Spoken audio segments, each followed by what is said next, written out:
Greetings, listeners. Today we're exploring the book of Joel, a short but powerful prophetic message about devastation, repentance, and the incredible promise of God's restoration. Imagine waking up to find your entire food supply gone, not because of war or theft, but because of an unstoppable, swarming plague of locusts. That was the scene in Joel's time, and it became the backdrop for his urgent message to the people of Judah. Well, welcome everyone. I'm your host, Jackie Adewale, and this is the Bible Basics Podcast, where weekly we break down the basics of the Bible into understandable, bite-sized chunks. Whether you're new to reading scripture or just want a refresher, you're in the right place. Today we're exploring the book of Joel, a prophecy of devastation, repentance, and restoration. We'll look at its historical setting, the urgent call to turn back to God, and the incredible promises of renewal that still speak to us today. Joel's prophecy takes place in Judah, likely in Jerusalem, but the exact time period isn't certain. Unlike other prophets, Joel doesn't mention specific kings or historical events. Scholars estimate that he wrote somewhere between the 9th and 5th centuries BC, but strong evidence points to the 9th century, possibly during the reign of King Joash, which would have been between 835 and 796 BC. If that's the case, Joel would be one of the earliest prophetic books in the Bible. What we do know for sure is that Judah had just endured a devastating locust plague, and in an agricultural society, this wasn't just inconvenient, it was catastrophic. Crops were wiped out, food was scarce, and the economy was in ruins. But Joel saw something deeper. This wasn't just a natural disaster. It was a divine warning. So who was Joel? Well, Joel was a prophet, the son of Pethuel, but beyond that, we don't have many personal details about him. His father isn't even mentioned anywhere else in Scripture. His name means Yahweh is God, which fits perfectly with his message. His audience was the people of Judah, but his message reached far beyond them. Joel himself says it's for a future generation. You can read in chapter 1, verse 3, quote, "Tell it to your children, and let your children tell it to their children, and their children to the next generation," unquote. This shows that the lessons from the locust plague and the call to repentance are meant to be remembered and applied long after Joel's day. Unlike some prophets who focus on calling out specific sins, Joel's approach is broader. He points to the disaster at hand and urges everyone to turn back to God. And this disaster wasn't random. It was exactly the kind of warning God had given Israel centuries earlier. In the book of Deuteronomy, long before Joel's time, God made a covenant or a sacred agreement with Israel. He told them if they followed him, they would experience blessings. But if they turned away, their land would suffer. One of the specific warnings was about locusts. Quote, "You will have much seed in the field, but you will harvest little, because locusts will devour it," unquote. And that's in Deuteronomy chapter 28, verse 38. Now, in Joel's time, that warning had become a reality.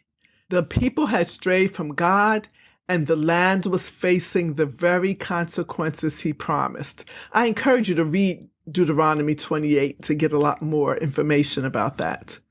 But here's the good news. God's covenant didn't just include judgment, it also included a way back. If the people turned back to him and repented, God promised to restore them. That same theme runs through Joel's prophecy: a call to repent, followed by the promise of restoration. And we see that in Deuteronomy chapter 30, verse 1 through 3. Now let's talk a little more about the book of Joel. It's just 3 chapters long, making it one of the shortest books in the Bible, but that's not unusual for the minor prophets. Now, when we say minor prophets, it doesn't mean these books are less important. It just refers to their length. Unlike the major prophets like Isaiah, Jeremiah, or Ezekiel, whose writings are much longer, the minor prophets deliver concise, powerful messages that still carry immense weight. Joel may be short, but his message is profound. Now let's dig into his main message. Joel begins with a horrifying disaster, a locust plague so severe that it wipes out every crop in the land. And we see that in chapter 1, verses 7 through 20. He describes wave after wave of locusts. In chapter 1, verse 4, he describes, "What the locust swarm has left, the great locusts have eaten. What the great locusts have left, the young locusts have eaten. What the young locusts have left, other locusts have eaten." Unquote. This isn't just poetic imagery. It's a real event that devastated the economy, the food supply, and even worship in Judah. Without grain or wine, they couldn't even bring offerings to God in the temple. And we see that in chapter 1, verse 9. But Joel isn't just describing a natural disaster. He presents it as a sign of something greater. The locust plague is a warning, foreshadowing an even more severe judgment to come, the day of the Lord. This one phrase echoes throughout Joel's prophecy, as well as other places in the Old and New Testaments. The day of the Lord. This phrase appears 18 times across 8 Old Testament books. It doesn't refer to just one event in history, but to any time when God steps in to judge evil, call his people to repentance, and bring restoration. It's a time of severe judgment on his people and nations that have rebelled against him. But it's also a time of future blessings on the people and nations who have trusted in him. In Joel's day, the locust plague was a day of the Lord moment, a wake-up call to turn back to God. But Joel makes it clear there's a greater day of the Lord coming, one that will impact not just Judah, but the whole world. And that ultimate day of the Lord is still to come when Jesus returns. Quote, "Blow the trumpet in Zion, sound the alarm on my holy hill. Let all who live in the land tremble, for the day of the Lord is coming. It is close at hand. A day of darkness and gloom, a day of clouds and blackness. Like a dawn spreading across the mountains, a large and mighty army comes, such as never was in ancient times, nor ever will be in ages to come." That's chapter 2, verse 1 through 2. So what is it that Joel wants his readers to understand? His message is both a warning and a promise. He lays it out in 3 key parts. First, wake up and repent. Then God will restore, and finally, a future hope. Let's take a closer look. Let's look at main message 1, wake up and repent. As I've said, Joel didn't see the locust plague as just a natural disaster. He saw it as a judgment from God. This invasion was only the beginning, a preview of something far worse. It could mean an enemy attack from the north, but ultimately it points to the final day of judgment. One thing is clear: Joel is sounding the alarm. That great and terrible day is coming soon. God is speaking personally, directly, and urgently. Twice, Joel calls the people to turn back to him before it's too late. The first call comes after the locust plague has devastated the land. Since the temple sacrifices have stopped due to the famine, Joel calls the priests and elders to take the lead in mourning and fasting, saying, quote, "Put on sackcloth, you priests, and mourn. Wail, you who minister before the altar. Come, spend the night in sackcloth, you who minister before my God. For the grain offerings and the drink offerings are withheld from the house of your God. Declare a holy fast. Call a sacred assembly. Summon the elders and all who live in the land to the house of the Lord your God, and cry out to the Lord." That's chapter 1, verses 13 and 14. The second call comes before the prophecy of a future coming day of the Lord. Unlike the first call, which was focused on the leaders, this one is for everyone.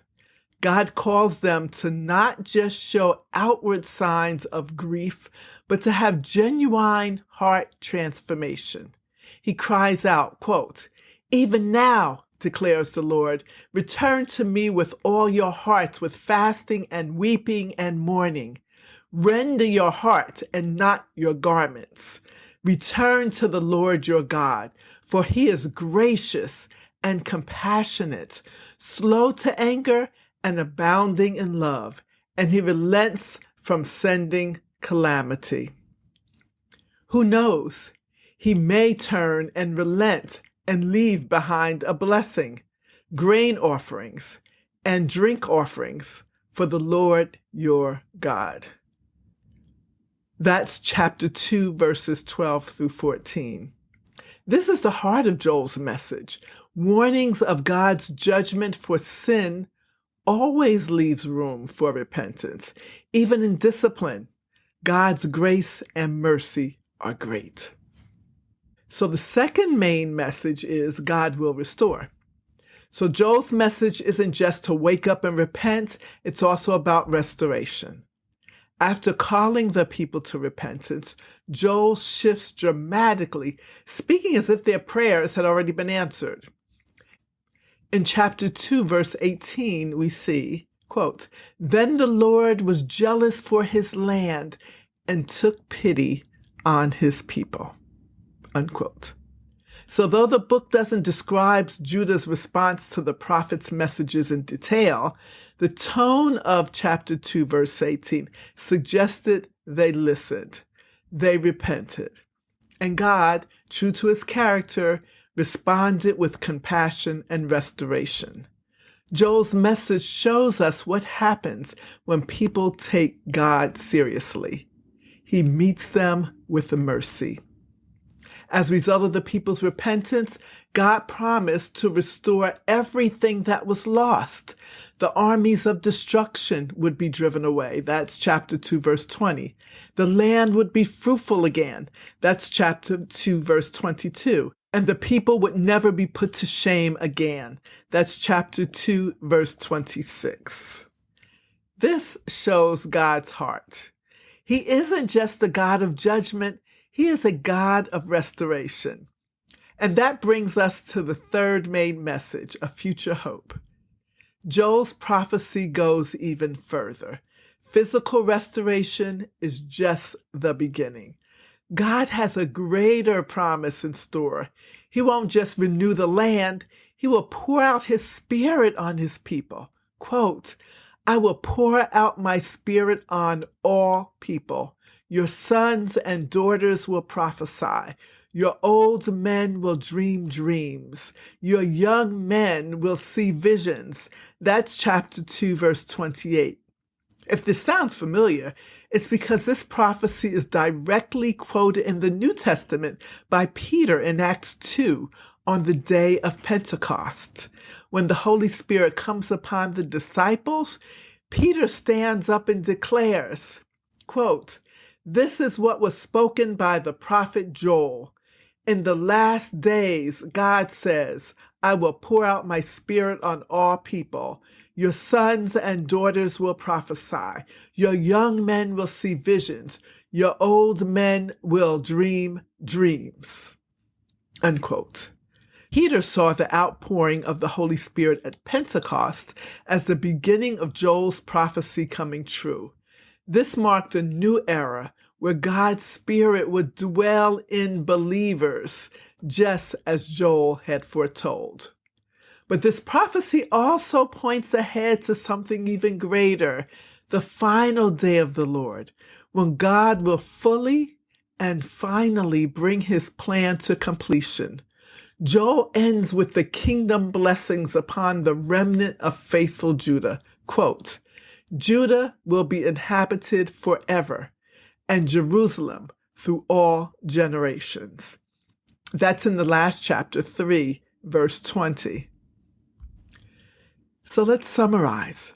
Besides prophesying of the great outpouring of God's Spirit, the book of Joel is especially concerned with the great themes of the biblical story: God's judgment on human sin, the need for repentance, and by the merciful grace of God, he restores and gives us hope.